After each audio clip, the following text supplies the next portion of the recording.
The Metropole Hotel, Chicago.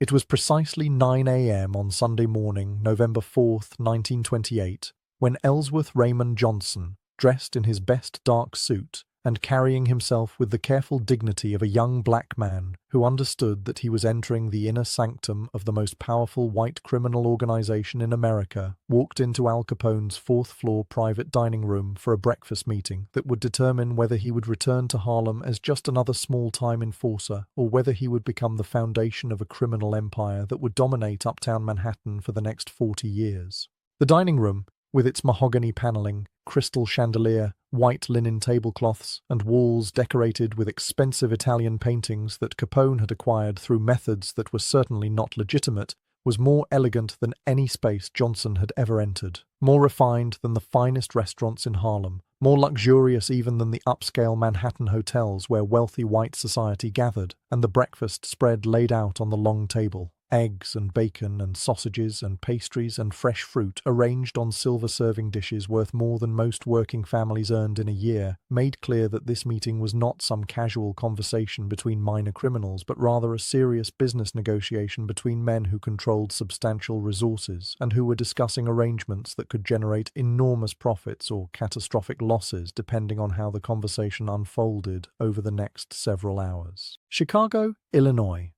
It was 9:47 p.m. on Saturday, November 3rd, 1928, when Ellsworth Raymond Johnson, 23 years old, stepped off the 20th Century Limited at Union Station in Chicago, carrying a single leather valise and wearing a dark wool suit that had cost him more money than most Harlem families earned in 2 months, though considerably less than the tailored Italian suits worn by the men who'd sent the telegram requesting his presence in the Windy City. The young man, who would later be known throughout Harlem as Bumpy Johnson, had been in the criminal underworld for only 5 years, working his way up from street-level protection rackets to become one of the most trusted enforcers for the emerging numbers operations that were generating thousands of dollars weekly in Harlem's black community. But he'd never been to Chicago, had never met the legendary Italian gangsters who controlled the beer and liquor flowing across the Midwest, and had certainly never imagined that Al Capone, the most powerful and most notorious criminal in America in November 1928, would personally request a meeting with a young black enforcer from Harlem who'd barely established himself in New York's criminal hierarchy.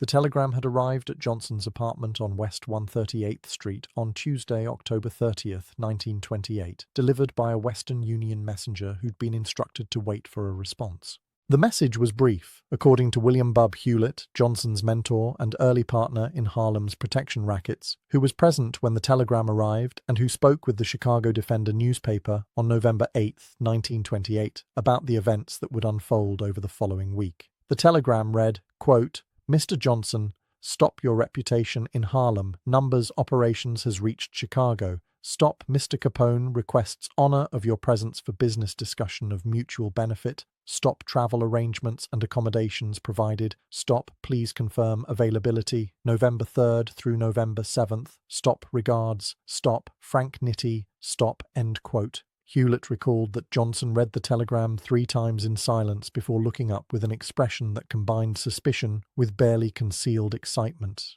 "Who is Frank Nitti?" Johnson asked, though he already knew, because everyone involved in bootlegging and organized crime in 1928 knew that Frank Nitti was Al Capone's chief lieutenant, the man who handled financial operations for the Chicago outfit, and who served as Capone's main contact for business dealings that required discretion and careful negotiation rather than the violence and intimidation that characterized much of the beer wars that had turned Chicago into a battleground between rival gangs fighting for control of the city's illegal alcohol trade. "He is Capone's main business manager," Hewlett explained, according to his account. "This is not a small matter, Bumpy. Capone does not send telegrams to low-level operators. He does not waste time on people who cannot offer him something valuable or who cannot help him solve problems he cannot solve himself. If Frank Nitti is reaching out to you personally, it means Capone knows about the numbers rackets in Harlem, knows about the money being generated, knows that the Italian mobs in New York have not yet taken control of Harlem's policy banks the way they have taken control of bootlegging in other parts of the city, and most importantly, it means Capone sees an opportunity that involves you specifically." Johnson sent his confirmation telegram later that Tuesday evening, agreeing to travel to Chicago on November 3rd and to remain available through November 7th for whatever discussions Capone wanted to conduct. Within 48 hours, a detailed travel itinerary arrived by special courier, along with $300 in cash for expenses and a first-class ticket on the 20th Century Limited departing New York's Grand Central Terminal at 2:45 p.m. on Saturday, November 3rd, arriving at Chicago's Union Station at 9:42 p.m. the same day, one of the fastest and most luxurious passenger trains in America in 1928, a train that catered to wealthy businessmen, politicians, and celebrities who could afford the premium fares and who appreciated the polished mahogany interiors, white tablecloth dining service, and private sleeping compartments that made the overnight journey between New York and Chicago feel less like travel and more like staying at a first-class hotel that happened to be moving at 80 miles per hour across the American countryside. The trip itself was unlike anything Johnson had experienced, according to accounts he later shared with close associates in Harlem. As a young black man in 1928, he'd grown accustomed to the informal but strictly enforced racial segregation that made travel difficult, uncomfortable, and often humiliating for black Americans, who were routinely denied service at restaurants, hotels, and other establishments that catered to white customers, and who were frequently relegated to separate and inferior accommodations when they were permitted to travel at all. But the instructions that had arrived with his ticket made clear that Johnson was traveling as a guest of the Chicago outfit, and that every establishment along the route had been notified that he was to receive the same courteous and professional service extended to any first-class passenger, regardless of race. The difference was extraordinary, Johnson told Hewlett upon returning to Harlem on November 8th. I walked into the dining car, and the maitre d' greeted me by name, seated me at a table with white linens and silver cutlery, brought me a menu with steaks and chops and French wines, treated me like I was some kind of important businessman rather than a black man from Harlem who had no right to be in spaces reserved for white society.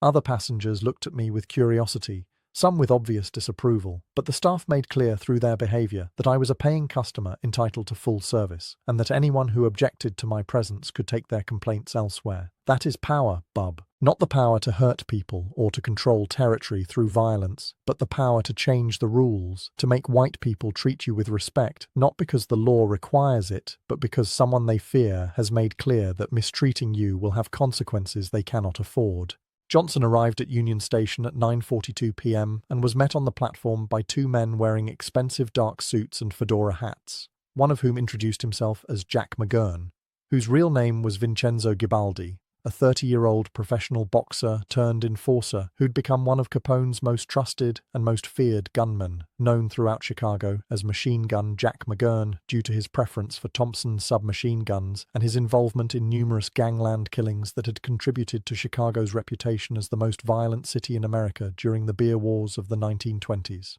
McGurn explained that he'd been instructed to escort Johnson to the Metropole Hotel at 2300 South Michigan Avenue, where Capone maintained offices and living quarters on the 4th floor, and where Johnson had been provided with a suite on the 3rd floor for the duration of his stay in Chicago. The ride from Union Station to the Metropole took approximately 20 minutes through streets that were crowded with Saturday evening traffic, automobiles and streetcars and pedestrians moving through a city that seemed to Johnson to be larger, louder, more industrial, and more aggressively commercial than even New York. A city where the buildings rose higher, the streets stretched wider, and the sense of energy and possibility felt somehow more raw and less refined than the relative elegance of Manhattan, though both cities shared the same undertone of violence and corruption that characterized American urban life in November 1928, 11 months before the stock market crash that would end the prosperity of the Roaring Twenties and usher in the Great Depression. The Metropole Hotel had been Capone's headquarters since 1925, when he'd moved his operations from the Hawthorne Inn in suburban Cicero back into Chicago proper, establishing himself at the Metropole with enough space to house his personal staff, his bodyguards, his business managers, and his guests in a fortress-like environment that featured armed guards at every entrance, bulletproof windows on the 4th floor, and an atmosphere of barely contained violence that made clear to anyone entering the building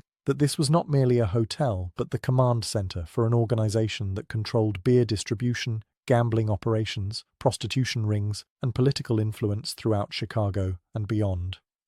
McGurn escorted Johnson to his 3rd-floor suite at 10:15 p.m. and informed him that Capone requested his presence at breakfast the following morning, Sunday, November 4th, at 9 a.m. sharp in Capone's private dining room on the 4th floor. "Be punctual," McGurn said, according to Johnson's later accounts. Mr. Capone values time and respects people who respect his schedule. He has set aside the entire morning for your meeting, which means he considers whatever business he wants to discuss with you to be important enough to give you his full attention despite the many demands on his time. Do not make him wait, do not waste his time, and do not assume that his courtesy means he is soft. Mr. Capone is the most dangerous man in Chicago, and he has killed people for less serious offenses than disrespecting his time or his hospitality. Johnson spent Saturday evening in his suite, reviewing everything he knew about Al Capone and the Chicago outfit, preparing for a meeting that could either establish him as a major player in organized crime beyond Harlem or could result in his being found in an alley somewhere with multiple gunshot wounds if he said the wrong thing or offended the wrong person.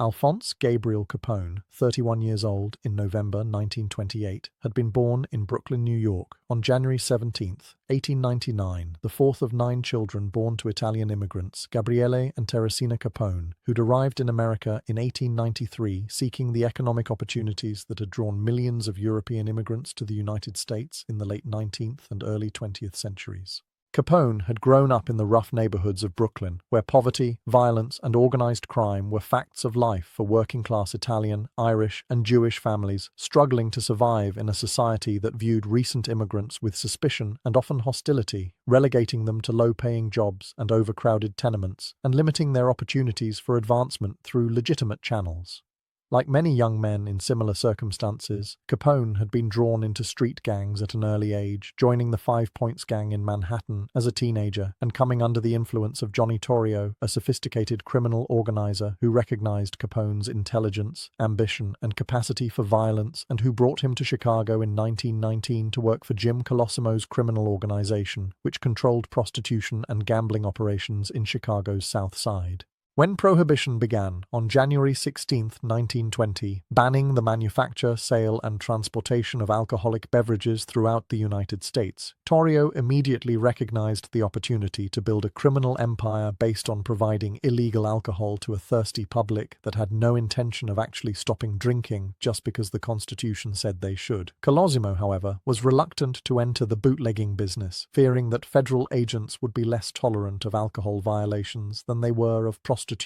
and gambling, and on May 11, 1920, Colosimo was murdered in his own restaurant, almost certainly on Torrio's orders, clearing the way for Torrio and Capone to build what would become the Chicago Outfit, one of the most powerful criminal organizations in American history. By 1928, Capone had taken over from the semi-retired Torrio, who'd survived an assassination attempt in 1925 and had decided to leave Chicago for the relative safety of Brooklyn, turning control of the organization over to his protege. Capone had spent the next 3 years consolidating power, eliminating rivals, bribing politicians and police officials, and building an organization that by November 1928 controlled an estimated 20,000 speakeasies in the Chicago area, generated approximately $100 million in annual revenue according to federal estimates, employed over 1,000 people in various capacities from bootleggers to enforcers to accountants, and had made Capone himself into a national celebrity, his face regularly appearing in newspapers and magazines, his opinions sought by journalists who treated him like a legitimate businessman rather than a violent criminal who'd built his fortune through murder, extortion, and corruption. The press called him Scarface due to the prominent scars on his left cheek, the result of a knife fight during his early days in Brooklyn, though Capone himself preferred to be called Al or Mr. Capone, and most people in Chicago, knew better than to use nicknames in his presence, unless they wanted to risk offending the most dangerous man in the city. What most impressed Johnson about Capone's operation, based on everything he'd heard from contacts in New York who dealt with Chicago bootleggers, was not the violence which was commonplace in organized crime and which characterized gang operations in every major American city during Prohibition, but rather the sophistication of the organization, the way Capone had structured the outfit like a legitimate corporation with different departments handling different aspects of the business, from brewing operations to distribution networks, to political relationships, to financial management, all coordinated through a central command structure that maximized efficiency and minimized the kind of internal conflicts that had destroyed other criminal organizations. This was the man requesting a meeting with Ellsworth Bumpy Johnson on Sunday morning, November 4, 1928, and Johnson spent Saturday evening trying to understand why. Sunday morning arrived cold and overcast, typical Chicago November weather, with temperatures in the low 40s and a grey sky that threatened rain. Johnson, dressed carefully in his best suit, arrived at Capone's fourth-floor private dining room at 8:55 a.m., 5 minutes early as a sign of respect, and was greeted by Frank Nitti, who'd been the one to send the original telegram inviting Johnson to Chicago. Nitti, 42 years old in November 1928, was a stocky, balding man with sharp eyes and a quiet demeanor that contrasted sharply with the flamboyant and often loud behavior of Capone himself. But everyone in the Chicago outfit knew that Nitti was indispensable to the operation, handling the complex financial transactions, the relationships with corrupt officials, and the strategic planning that allowed Capone to focus on the public-facing aspects of leadership, while Nitti managed the details that actually kept the organization running smoothly. "Mr. Johnson," Nitti said, extending his hand for a formal handshake. "Welcome to Chicago. Mr. Capone will join us shortly. Please, have a seat, have some coffee. We have much to discuss this morning, and I suspect you are curious about why Mr. Capone asked you to travel all the way from Harlem for this meeting." At precisely 9 a.m., Al Capone entered the dining room, and Johnson later recalled that his first impression was of overwhelming physical presence, combined with unexpected elegance. Capone, in November 1928, was a large man, 5 feet 10 inches tall, and weighing approximately 250 pounds, with a round face, thick dark hair slicked back with pomade, and an expression that could shift instantly from warm friendliness to cold menace depending on the situation and his mood. He wore a custom-tailored dark grey suit that must have cost at least $500, a white silk shirt with diamond cufflinks, a burgundy tie held in place with a gold tie-pin, and polished black shoes that reflected the light from the chandelier hanging above the dining table. His left hand bore a massive gold ring, with a diamond that must have weighed at least 2 carats, and his right pinky finger wore a smaller gold ring that Johnson would later learn was a gift from Johnny Torrio, Capone's mentor and predecessor. But what struck Johnson most powerfully was not Capone's appearance, but rather the way he commanded attention simply by entering the room, the way everyone present, including Frank Nitti, Jack McGurn, and 2 bodyguards positioned near the door, immediately focused on Capone with a combination of respect, fear, and what appeared to be genuine affection, as though they were in the presence of someone who inspired loyalty through more than just intimidation, someone who'd earned their devotion through demonstrated competence, generosity to those who served him well, and an understanding of how to lead men who were themselves dangerous, violent, and ambitious. "Bumpy Johnson," Capone said, his voice friendly and warm, extending his hand for a firm handshake that Johnson returned with equal pressure, demonstrating that he was not intimidated despite being in the headquarters of the most powerful criminal in America. "Welcome to Chicago. I hope your journey was comfortable and that my people have treated you with appropriate respect. I understand that traveling as a black man in America in 1928 presents challenges that men like me do not face. And I wanted to ensure that you arrived here feeling welcomed rather than humiliated, because what I want to discuss with you requires mutual respect, trust, and an understanding that despite our different backgrounds, we have shared interests that could benefit both of us substantially if we can reach an agreement." They shared breakfast, a lavish spread of eggs, bacon, sausage, fried potatoes, toast, fresh fruit, and coffee served by 2 waiters who attended to their needs with professional efficiency, while Capone made small talk, asking about Harlem, about the jazz clubs, about the Harlem Renaissance, and the cultural explosion that had made uptown Manhattan into one of the most vibrant and exciting neighborhoods in America in the 1920s, home to writers like Langston Hughes and Zora Neale Hurston, musicians like Duke Ellington and Louis Armstrong, and a thriving black middle class that was building businesses, buying property, and establishing institutions despite the racism and discrimination that limited opportunities for black Americans throughout the country. Capone seemed genuinely interested in Harlem's cultural life, asking detailed questions that suggested he'd done his homework and understood that Harlem in 1928 was not just a black ghetto, but rather a complex community with its own economy, its own cultural identity, and its own criminal underworld that operated according to different rules and customs than the Italian and Irish gangs that dominated organized crime in other parts of New York and Chicago.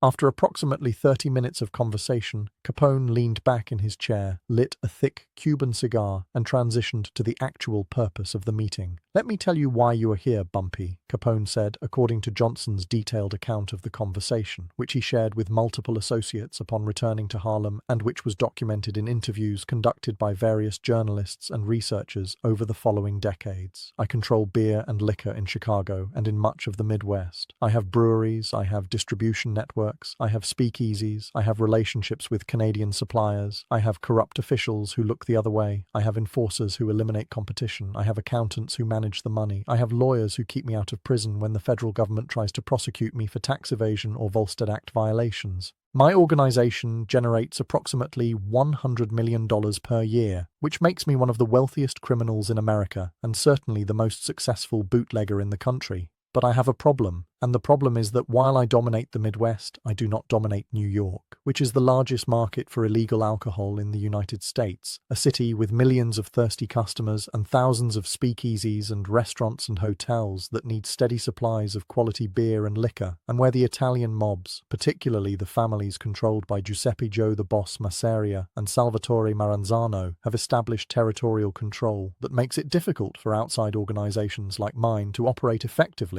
without triggering gang wars that draw unwanted attention from law enforcement and federal agents. Johnson listened carefully, saying nothing, understanding that Capone was building toward a proposition, and that interrupting would be both rude and potentially dangerous.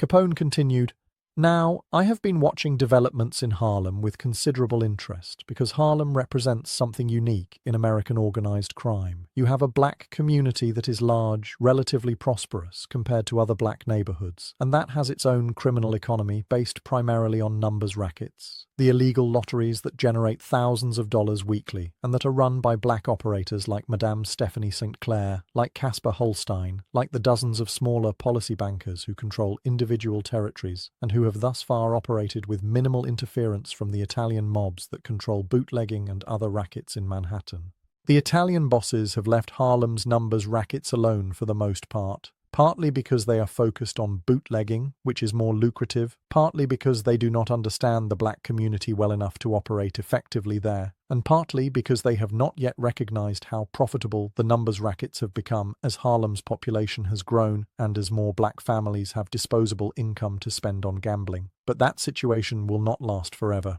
Eventually, probably within the next 5 to 7 years, the Italian mobs will decide that Harlem's numbers rackets are worth taking over, and when that happens, there will be a war, and that war will be brutal because the Italians have more men, more guns, more political connections, and more experience with large-scale organized crime than the black operators currently running the policy banks in Harlem. The question, Bumpy, is what happens to you and to Harlem's black criminal operators when that war comes? Because I do not believe you can win that war on your own, but I also do not believe you want to simply surrender Harlem to the Italians without a fight. Johnson considered this carefully before responding, and his response, according to multiple accounts, demonstrated the intelligence and strategic thinking that would later make him one of the most respected criminal leaders in New York.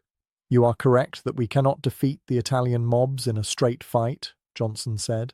"We do not have their resources, their connections, their experience with large-scale violence and intimidation, but we do have something they do not have, which is the trust and support of Harlem's black community, which views us not as outside exploiters but as our own people, criminals perhaps, but criminals who live in Harlem, who spend money in Harlem businesses, who employ Harlem residents, who sometimes help poor families when they are in desperate situations,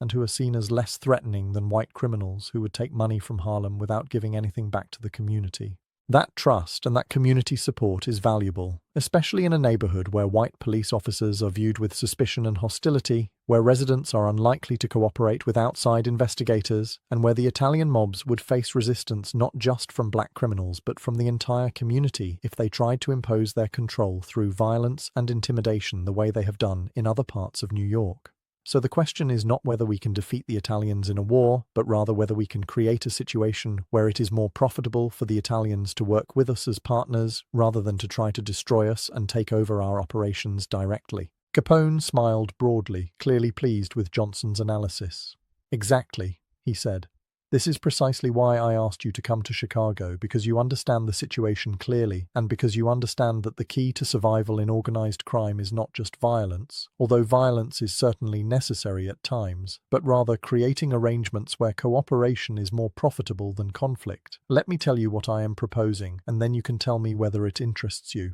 What I want is access to Harlem's speakeasies, restaurants, hotels, and nightclubs for my beer and liquor. Currently, those establishments are being supplied by various bootleggers, some connected to the Italian mobs in Manhattan, some independent operators buying from Canadian sources, some making their own gin and whiskey in basement stills and bathtub operations. The quality is inconsistent, the prices are unstable, the supply is unreliable, and most importantly, there is no organization, no central control, no efficient distribution system. I can provide high-quality beer and liquor from my Chicago breweries and from my Canadian suppliers at competitive prices with guaranteed delivery schedules and product consistency. What I need is someone in Harlem who can manage the distribution, who can convince the speakeasy owners and restaurant operators to buy from my organization instead of from their current suppliers, who can handle the logistics of delivery and payment, and who can deal with any competition or resistance from operators who might not want to switch suppliers. That person would need to be someone who knows Harlem intimately, who is trusted by the black business owners who run the establishments that need alcohol, who has the muscle to enforce agreements if necessary, and who understands that working with me means becoming part of a larger organization that operates according to strict business principles rather than the chaotic and uncoordinated way that many criminal operations function.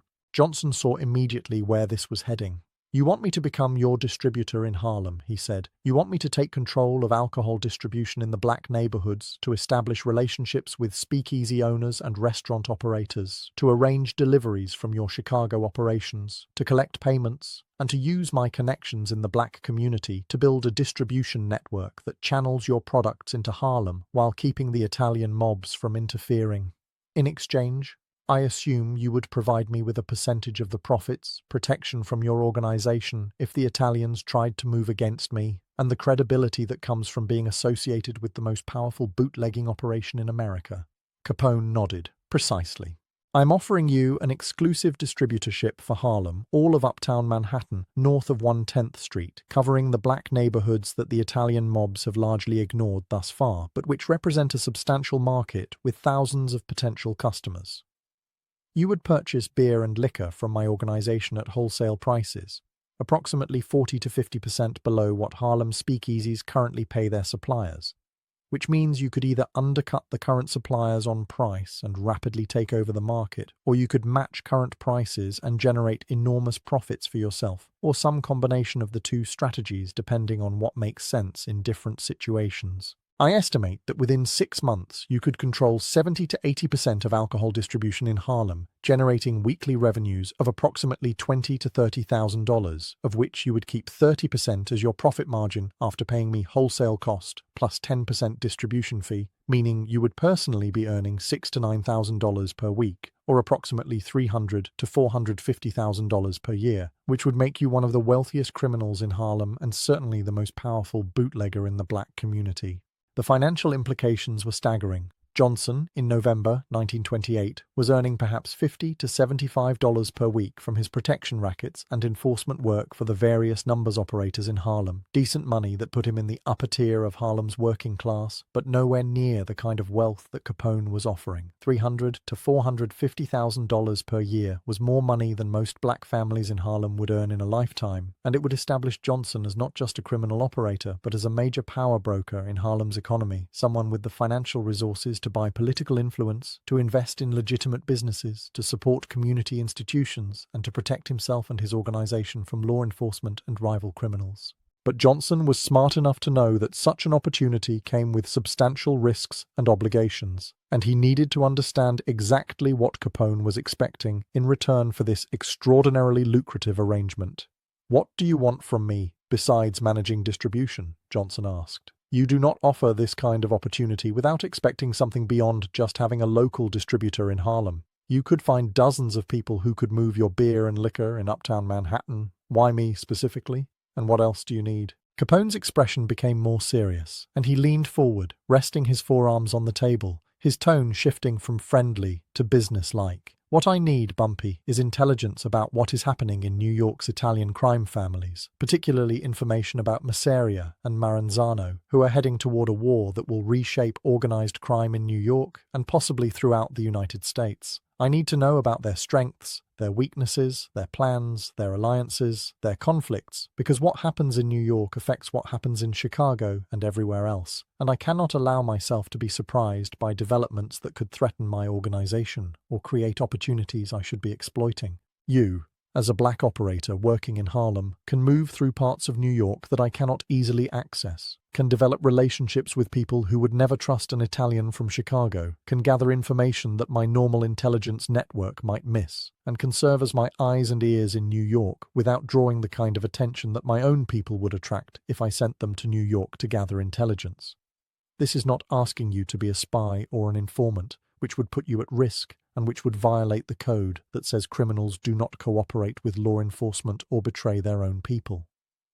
This is asking you to be a business partner who shares information that benefits both of us, who helps me understand the New York situation better, and who in return receives my support, my protection, and my business, which will make you wealthy and powerful beyond anything you could achieve on your own. There was also the matter of the future, Capone continued. Prohibition will not last forever.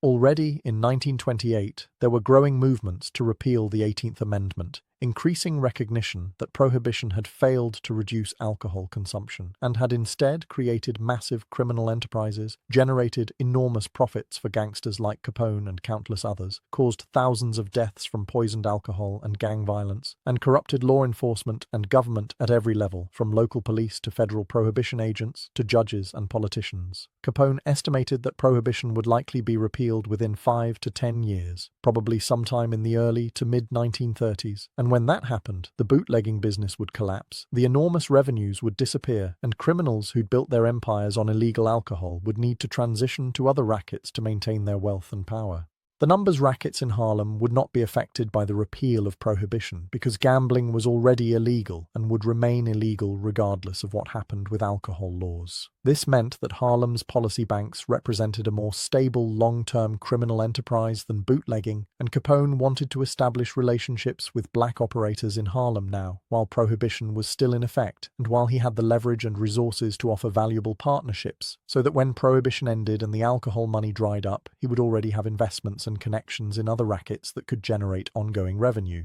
By helping you build your bootlegging operation in Harlem now, Capone explained, I am also positioning myself to be a partner in your numbers operations later, when prohibition ends and when the policy banks become the primary source of income for Harlem's criminal economy. I am thinking long-term, Bumpy, building relationships and alliances that will benefit both of us for years to come, and I am offering you the opportunity to be part of something larger than just Harlem, to be connected to a national criminal organization that can provide protection, resources, and opportunities that no local operator could ever access on their own. Johnson requested time to consider the proposal, and Capone agreed to give him 24 hours to think about it, to consult with his associates in Harlem by telephone if he wished, and to ask any questions he needed answered before making a decision.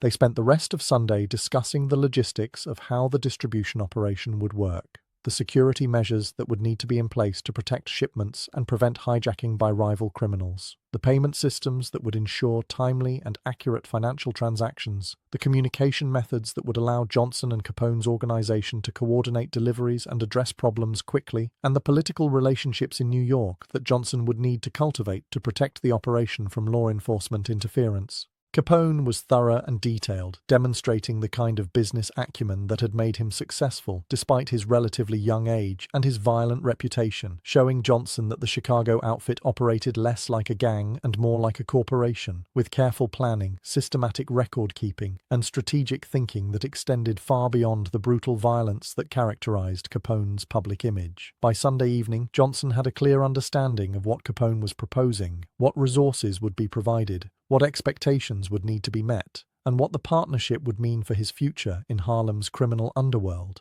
Johnson spent Sunday night walking through Chicago's South Side, accompanied by Jack McGurn and another bodyguard, observing the speakeasies, gambling houses, and brothels that constituted Capone's empire, seeing firsthand how the Chicago outfit functioned at street level, how the various operations were coordinated, how money flowed from customers to establishments to collectors to central management, how security was maintained, how problems were handled, and how Capone's organization maintained control over an enormous criminal enterprise that touched almost every aspect of Chicago's nightlife and entertainment industry. The scale was overwhelming, Johnson later told associates, far beyond anything operating in Harlem or anywhere else in New York. Capone had built something unprecedented in American organized crime, a truly industrial-scale operation that generated millions of dollars monthly and that operated with a level of sophistication and organization that made most other criminal enterprises look amateurish by comparison. If Johnson could bring even a fraction of that sophistication and scale to Harlem, he would become one of the most powerful criminals in New York, and the opportunities for wealth and influence would be extraordinary.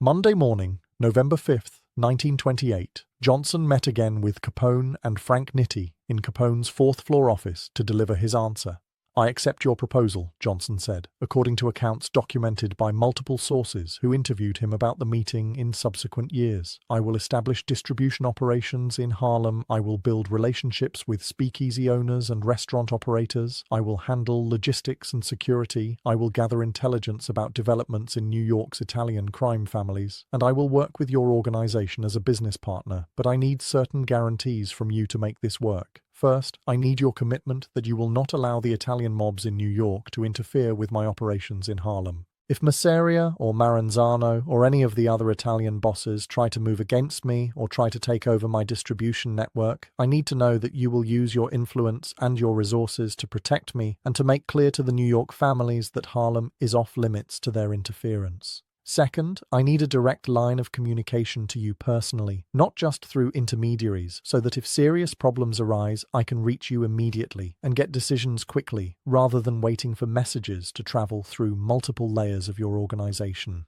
Third, I need your commitment that the numbers rackets in Harlem will remain under the control of black operators, that your organization will not try to take over the policy banks the way the Italians eventually will, and that any future partnership in the numbers operations will be negotiated on fair terms rather than imposed through force or intimidation. And fourth, I need this agreement to be known and respected by your people and by other criminal organizations that you have influence with, so that I am not just your secret distributor in Harlem, but rather a recognized partner whose position is protected by your reputation and your power. Capone agreed to all four conditions without hesitation, and the two men shook hands to seal the agreement. Frank Nitti produced a written contract, unusual for criminal enterprises where agreements were typically made verbally and enforced through reputation and fear of retaliation rather than through legal documents that could be used as evidence in criminal prosecutions. But Capone explained that he preferred to have written agreements with important partners because written terms reduced misunderstandings and provided clarity about expectations and obligations, and because the contracts were deliberately vague enough in their language that they could not easily be used as evidence of criminal conspiracy even if they were seized by law enforcement. Johnson read the contract carefully, a two-page document that outlined the basic terms of the partnership, the financial arrangements, the territorial boundaries, and the mutual obligations, all written in language that could have described a legitimate business relationship rather than a criminal enterprise, with no specific mention of illegal alcohol, bootlegging, or any activities that violated federal or state laws. He signed the contract, using the alias Raymond Ellsworth, a reversed version of his real name that Capone suggested would provide minimal protection if the document was ever discovered, but would be sufficient for their purposes. Capone and Nitti both signed as well, using their real names because they were already famous enough that aliases would serve no purpose, and Nitti placed the contract in a safe hidden behind a painting in Capone's office, where it would remain for the next 3 years until Capone was convicted of tax evasion and imprisoned in federal prison, at which point the contract disappeared and was never seen again, though multiple witnesses confirmed its existence and general terms in interviews and testimony given over the following decades. The logistics of the operation were worked out over the next 2 days, Tuesday and Wednesday, November 6th and 7th, 1928, in a series of meetings with Nitti and several of Capone's logistics managers who explained in detail how the Chicago operation functioned and how Johnson's Harlem operation would be integrated into the larger network. Beer would be shipped from Chicago breweries to New York by truck, hidden in shipments of legitimate products like furniture, machinery, and food products that provided cover for the illegal cargo, with deliveries made to a warehouse in the Bronx that Johnson would rent and staff with trusted men who could receive shipments, store inventory, and prepare smaller deliveries for distribution to individual speakeasies and restaurants throughout Harlem. Liquor, which was more valuable and easier to transport than beer, would be imported from Canadian suppliers through the same routes that Capone used for his Chicago operations, with shipments coming across the border in upstate New York and then transported by truck to the Bronx warehouse for storage and distribution. Payments would be collected weekly from each establishment buying alcohol from Johnson's operation, with the money deposited in a Chicago bank account controlled by Nitty's financial managers, who would track Johnson's purchases and sales, calculate his profit share, and transfer his portion back to him through a network of intermediary accounts that made it difficult for federal investigators to trace the money, even if they suspected illegal activity. Security would be provided by a combination of Johnson's own men and additional muscle recruited from Harlem's criminal underworld, with training and support from Capone's organization to ensure that shipments were protected from hijackers and that any competitors or troublemakers were dealt with quickly and decisively. Communication between Johnson and the Chicago organization would be maintained through weekly telephone calls, monthly face-to-face meetings when Johnson traveled to Chicago or when Capone's representatives visited New York, and emergency contact procedures that allowed Johnson to reach Nitti or Capone directly if urgent situations arose that required immediate decisions. Johnson returned to New York on the 20th Century Limited on Thursday afternoon, November 8, 1928, carrying detailed plans for the Harlem distribution operation, a letter of credit for $10,000 to cover initial startup costs, including warehouse rental, equipment purchase, and hiring of staff, and a commitment from Capone to provide the first shipment of beer and liquor within 2 weeks, allowing Johnson to begin operations by the end of November 1928. The return journey gave Johnson time to process everything that had happened over the previous 5 days, to think about the enormous opportunity he'd been given and the substantial risks he'd be taking, to consider how this partnership would change his position in Harlem's criminal hierarchy and what it would mean for his future, and to begin planning how he would convince Harlem's speakeasy owners and restaurant operators to switch their alcohol suppliers from their current providers to his new operation. He understood that the key to success would be offering better prices, more reliable service, and higher quality products than the competition, combined with the credibility that came from being associated with Al Capone, whose name was known throughout America as synonymous with bootlegging success. Most speakeasy owners were business people who cared primarily about profit margins and customer satisfaction, and if Johnson could demonstrate that buying from his operation would improve their businesses, the transition would happen relatively smoothly. The few operators who resisted for personal reasons or because of loyalty to existing suppliers could be persuaded through a combination of financial incentives and carefully calibrated pressure that stopped short of violence but made clear that cooperation was in their best interests. Back in Harlem on Friday, November 9, 1928, Johnson immediately began implementing the plan he'd developed with Capone's organization. He met with William "Bub" Hewlett first, explaining the opportunity and asking for Hewlett's help in identifying reliable men who could be trusted with the sensitive work of receiving shipments, managing inventory, making deliveries, and collecting payments.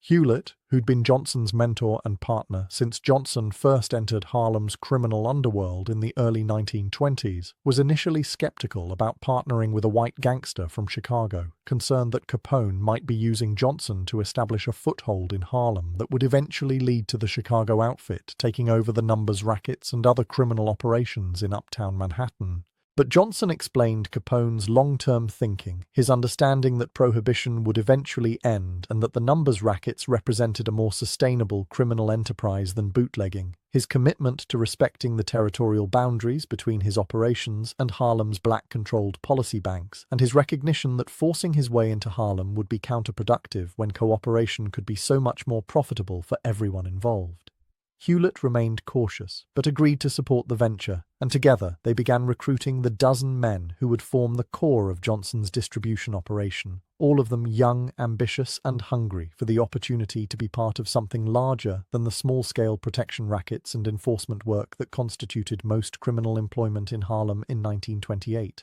By mid-November, Johnson had rented a warehouse on Brook Avenue in the South Bronx, just across the Harlem River from Upper Manhattan, a location that provided easy access to Harlem while being far enough from the center of black neighborhoods to avoid drawing too much attention from residents or police.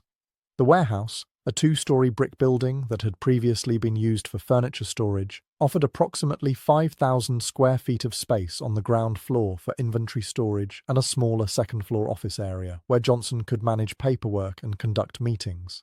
He equipped the warehouse with reinforced doors and windows, hired 2 armed guards to provide 24-hour security, installed a telephone line for communication with suppliers and customers, and purchased a truck for making deliveries to speakeasies and restaurants throughout Harlem. The total startup costs came to approximately $8,000, leaving $2,000 from Capone's initial funding for working capital to cover early operational expenses before revenue from sales began flowing in. Johnson hired a bookkeeper, a middle-aged black man named Theodore Green, who'd worked as an accountant for legitimate businesses in Harlem and who understood how to maintain financial records that looked legitimate on the surface while hiding the illegal nature of the enterprise underneath layers of paperwork and false invoicing, and Green established the accounting systems that would track inventory, record sales, calculate profit margins, and prepare the financial reports that Johnson would send to Frank Nitti in Chicago on a monthly basis to document the operation's performance. The first shipment from Chicago arrived on Monday, November 26, 1928, 2 weeks after Johnson's initial meeting with Capone, delivered by truck in the early morning hours when traffic was light and when the chances of police interference were minimal. The shipment consisted of 250 cases of beer and 50 cases of whiskey, a relatively modest initial load designed to test the distribution system and to give Johnson enough product to begin approaching potential customers without overwhelming his still-developing operation.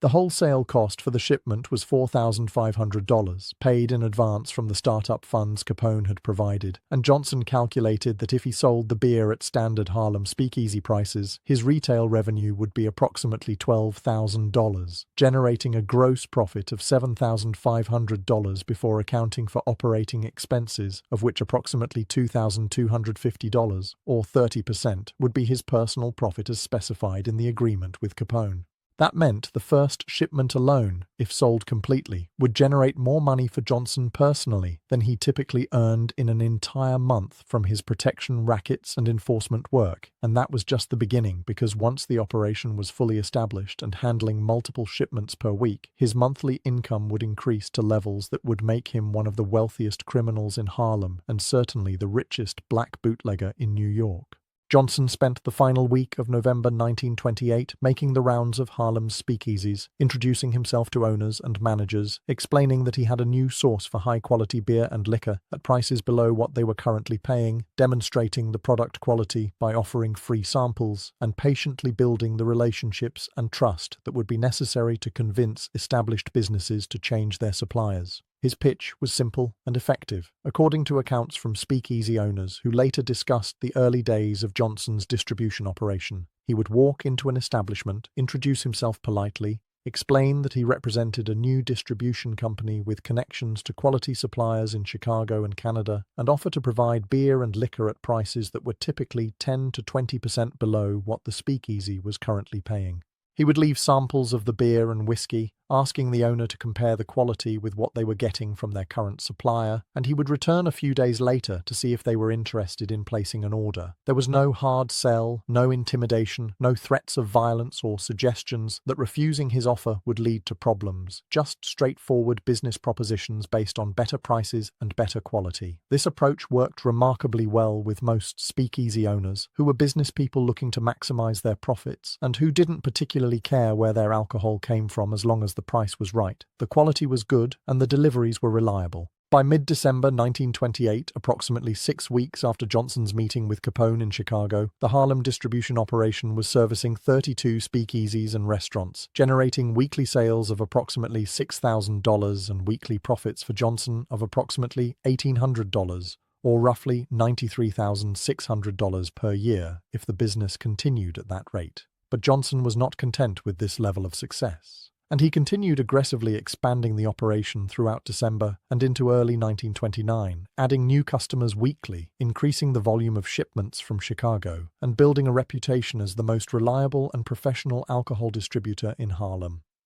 His operation stood out from the competition because of its consistency and professionalism. Deliveries happened on schedule, the product quality was uniform and high, the pricing was fair and competitive, and when problems arose, such as damaged shipments or inventory shortages, Johnson handled them quickly and fairly, sometimes absorbing small losses himself rather than passing them on to customers, building goodwill and loyalty that would pay off in the long term as word spread through Harlem's speakeasy owners that Johnson's operation was the best supplier to work with. By March 1929, just 4 months after starting the operation, Johnson was servicing 75 speakeasies and restaurants in Harlem, generating weekly sales of approximately $15,000 and weekly profits of approximately $4,500, or roughly $234,000 annually. This made him one of the wealthiest black criminals in New York, surpassing even some of the major numbers operators whose policy banks had been generating profits for years. More importantly, the success of the alcohol distribution operation gave Johnson credibility and influence within Harlem's criminal underworld that he'd never had before, and speakeasy owners who bought beer and liquor from his operation began asking him to help them with other business problems, from dealing with protection racket operators who were demanding excessive payments to resolving disputes with employees or customers to providing informal security services that kept troublemakers away from their establishments. Johnson understood that these requests represented opportunities to expand his influence beyond just alcohol distribution, and he began offering a broader range of services to the businesses he supplied, positioning himself not just as a bootlegger, but as a problem solver and protector for Harlem's entertainment industry, someone who could be called on when issues arose that required discretion, connections, or occasionally the threat of violence. The intelligence function that Capone had requested as part of their agreement also proved valuable, though in ways that neither Johnson nor Capone had fully anticipated in November 1928. As Johnson built relationships with speakeasy owners, restaurant operators, and other business people throughout Harlem, he gained access to information about what was happening in New York's Italian crime families, because many of the people he dealt with also had connections to Italian bootleggers, to corrupt police officers and politicians who worked with the Italian mobs, and to the various intermediaries and facilitators who moved through multiple criminal worlds and who picked up gossip and rumors and useful intelligence about mob activities, territorial disputes, upcoming gang conflicts, and law enforcement investigations. Johnson began compiling this information in weekly reports that he sent to Frank Nitti in Chicago, careful to distinguish between verified facts and unconfirmed rumors, to identify his sources when possible so that Nitti could assess their reliability, and to highlight information that seemed particularly important or timely. By mid-1929, these intelligence reports had become one of Capone's most valuable sources of information about developments in New York, supplementing the intelligence he received from his own operatives and providing perspectives and details that came from the black community and from the parts of Harlem's economy that white investigators and informants could not easily access. One of the most significant pieces of intelligence Johnson provided to Capone came in September 1929, approximately 10 months after their initial meeting in Chicago, when Johnson's sources indicated that tensions between Giuseppe Joe, the boss Masseria, and Salvatore Maranzano were escalating toward open warfare. The two Italian bosses had been rivals for years, competing for control of New York's bootlegging operations, gambling rackets, and other criminal enterprises.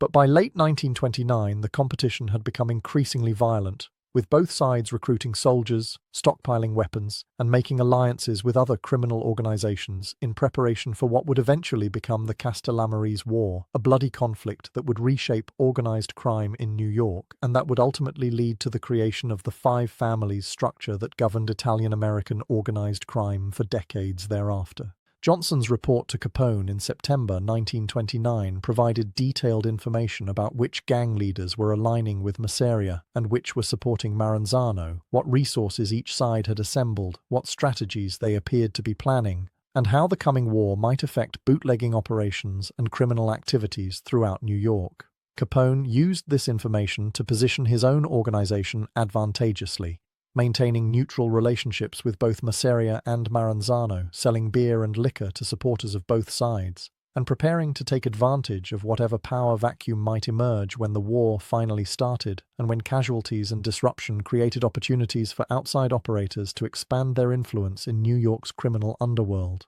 The partnership between Johnson and Capone continued to develop and strengthen throughout 1929 and into 1930, with Johnson's Harlem distribution operation expanding to serve over 120 establishments by the end of 1930, generating annual revenues of approximately $800,000 and annual profits for Johnson personally of approximately $240,000, making him one of the wealthiest black men in Harlem and certainly the richest black criminal in New York. But more important than the money was the position of power and influence that Johnson had established within Harlem's economy and criminal underworld.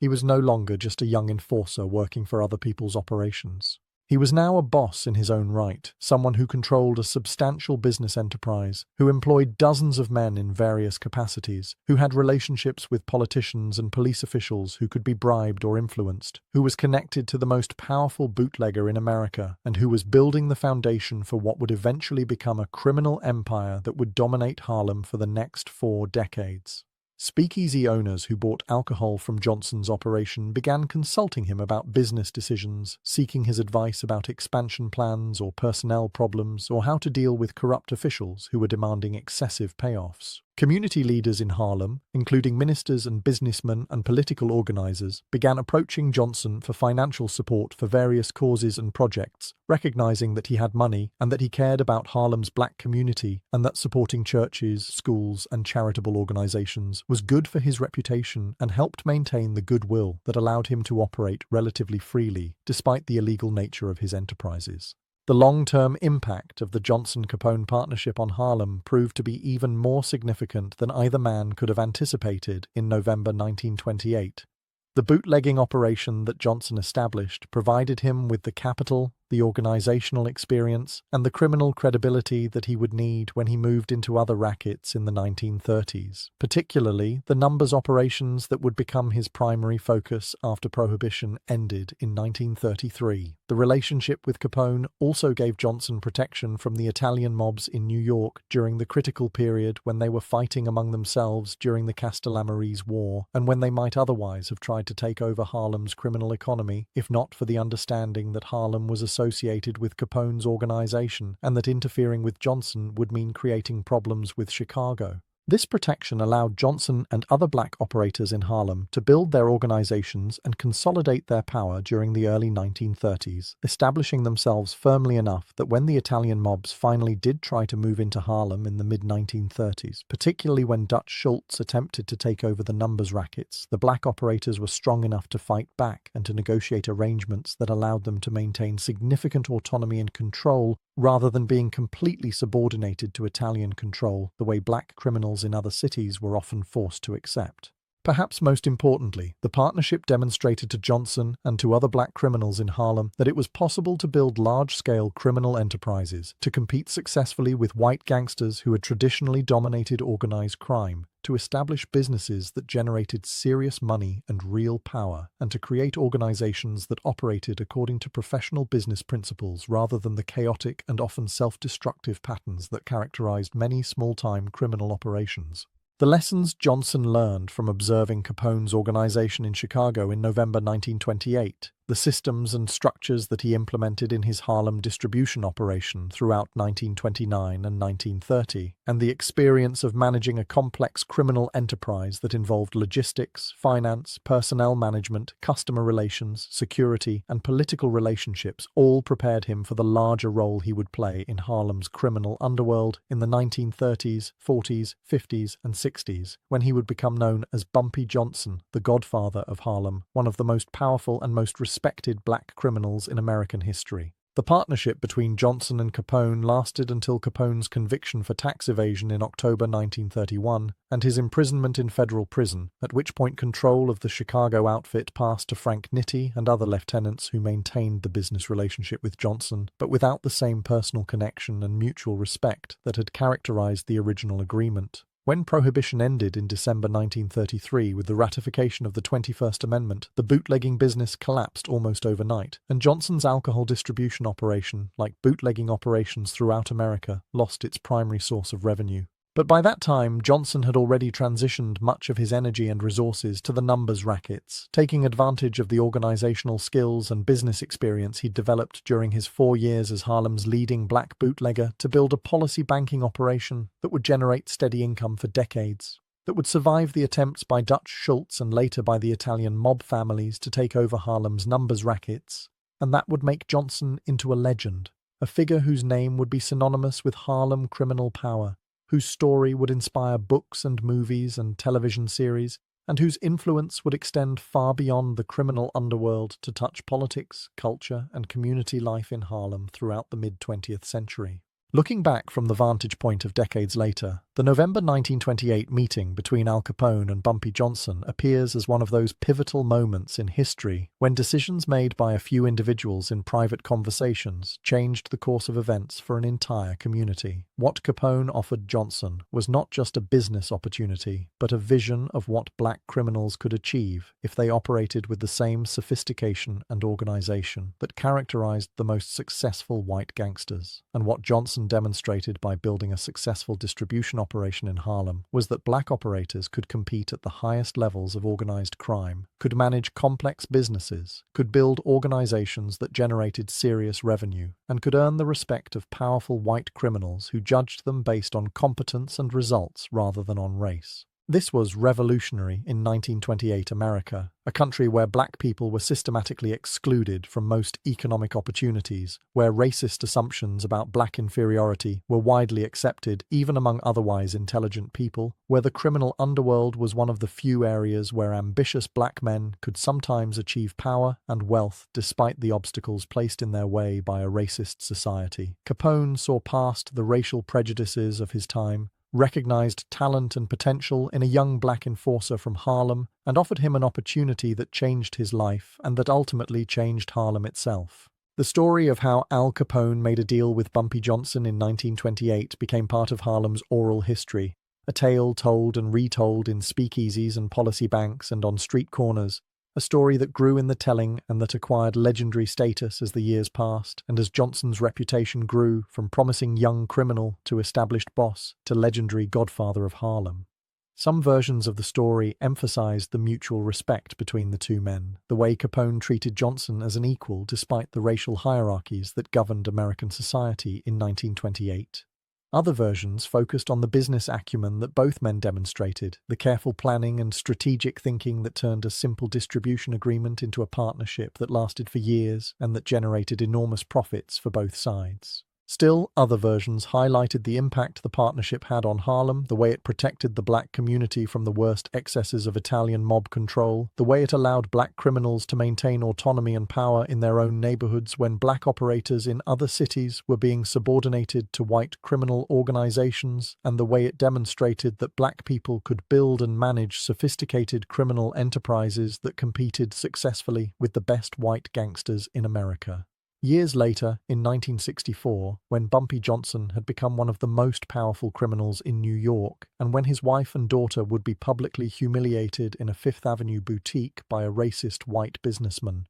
the connections and skills and resources that Johnson would use to systematically destroy that businessman's empire would trace their origins back to lessons learned from Al Capone in November 1928. The understanding of how to build business relationships, how to leverage connections for maximum effect, how to coordinate multiple simultaneous actions to create overwhelming pressure, how to use legitimate business mechanisms as weapons against enemies, how to operate with sophistication and planning rather than just crude violence. All of these capabilities that Johnson would demonstrate in 1964 had their roots in what Capone taught him in 1928, in the systems and methods and strategic thinking that Capone shared with the young Bumpy Johnson during their meetings in Chicago, and that Johnson adapted and refined over the following decades as he built his own criminal empire in Harlem. The legacy of the Capone-Johnson partnership extended well beyond the two men themselves, shaping organized crime in Harlem for generations, establishing precedents for cooperation between black and white criminals that would influence how different ethnic groups interacted in the criminal underworld, and demonstrating that black operators could achieve success at the highest levels of organized crime if they were given opportunities and if they had the talent and determination to capitalize on those opportunities.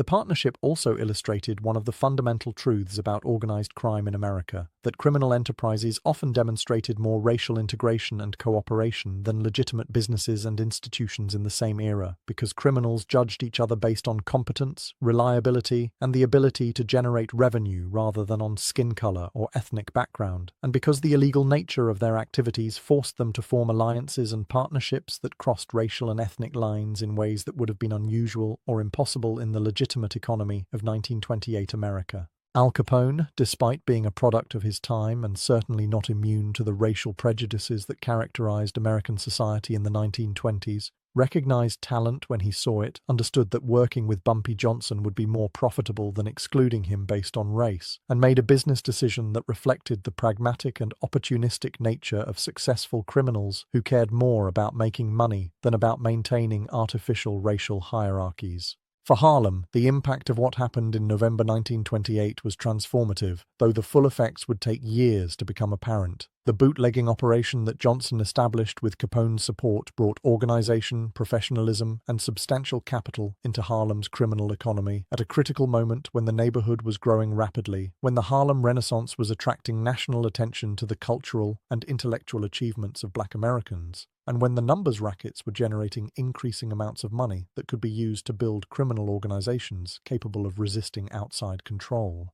The protection that Capone's support provided allowed Harlem's black operators to develop their own organizations during the late 1920s and early 1930s, to build the infrastructure and the expertise and the political connections that would be necessary when the Italian mobs eventually tried to take over Harlem's rackets, and to establish themselves as forces to be reckoned with rather than as small-time criminals who could be easily pushed aside by more powerful white gangsters. When Dutch Schultz came to Harlem in the mid-1930s demanding control of the numbers operations, he found himself confronting not a disorganized collection of individual policy bankers, but rather a relatively cohesive group of black criminals who had resources, organization, political connections, and the backing of important figures like Bumpy Johnson, who by that time had used the wealth and experience from his bootlegging years to establish himself as one of Harlem's most powerful operators. The resistance that Schultz faced, the negotiations that eventually resulted in black operators maintaining some autonomy even after Italian involvement in the numbers rackets increased, and the fact that Harlem never became completely subordinated to Italian control the way that other black neighborhoods in New York and other cities did, all of these outcomes can be traced in part to the foundation that was laid when Al Capone decided to partner with Bumpy Johnson in November 1928, rather than trying to take over Harlem through force or through proxies. The story also illustrates the complex and often contradictory nature of criminal leadership in American urban communities during the early 20th century. Bumpy Johnson was simultaneously a violent criminal who hurt people, an exploiter who made money from illegal gambling that often took money from poor families who could not afford to lose, and a community figure who helped residents when they were in trouble, who supported churches and schools and charitable causes, who employed Harlem residents and spent money in Harlem businesses, and who was seen by many in the black community as a protector against outside exploitation, even though he was himself exploiting the community through his criminal activities. This dual nature, the capacity to be both predator and protector, both criminal and community leader, characterized many of the most successful black gangsters in the era before the civil rights movement opened up more legitimate opportunities for black economic advancement. And it reflected the reality that in communities where legitimate economic opportunities were severely limited by racism and discrimination, criminal enterprises were sometimes the only available paths to wealth and power, and criminal leaders were sometimes the only people with sufficient resources and influence to challenge the white power structures that controlled most aspects of urban life in segregated America. Al Capone's role in this story is equally complex and contradictory. He was a brutal killer responsible for numerous murders, a corrupter of public officials who undermined democratic governance, an organizer of prostitution and gambling operations that exploited vulnerable people, and a tax cheat who made a fortune while ordinary Americans struggled through the Great Depression. But he was also a shrewd businessman who recognized talent regardless of race, a strategic thinker who understood that cooperation could be more profitable than conflict, and someone who was willing to take a chance on a young black criminal from Harlem at a time when most white gangsters would have dismissed Johnson as beneath their notice or would have tried to exploit him rather than partnering with him as an equal. The fact that Capone treated Johnson with respect, that he shared business knowledge and organizational expertise, that he protected Johnson's operation from interference by Italian mobs in New York, and that he honored the terms of their agreement for as long as he remained free and in control of the Chicago outfit. All of these actions demonstrated a capacity for fairness and honor within the criminal world that stood in stark contrast to the violence and ruthlessness that characterized other aspects of Capone's career. This complexity, the coexistence of brutality and business acumen, of violence and honor, of exploitation and generosity, was characteristic of the most successful criminals in the Prohibition era, and it helps explain why figures like Capone and later Johnson himself became legendary, because they represented something more than just criminals. They represented a kind of alternative American success story, outsiders who built empires through intelligence and determination, and who achieved wealth and power despite starting from disadvantaged positions in a society that was structured to limit their opportunities. The November 1928 meeting between Al Capone and Bumpy Johnson thus stands as one of the formative moments in the history of organized crime in Harlem and in the development of black criminal enterprise in America.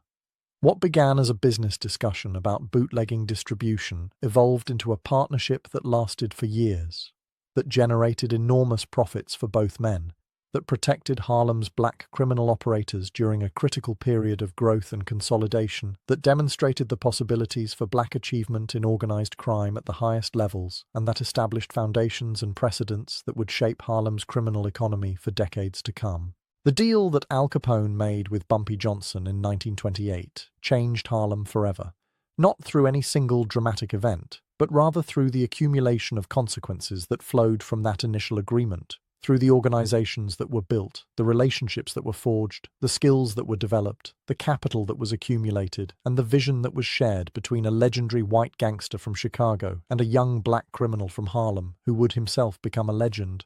the godfather of Harlem,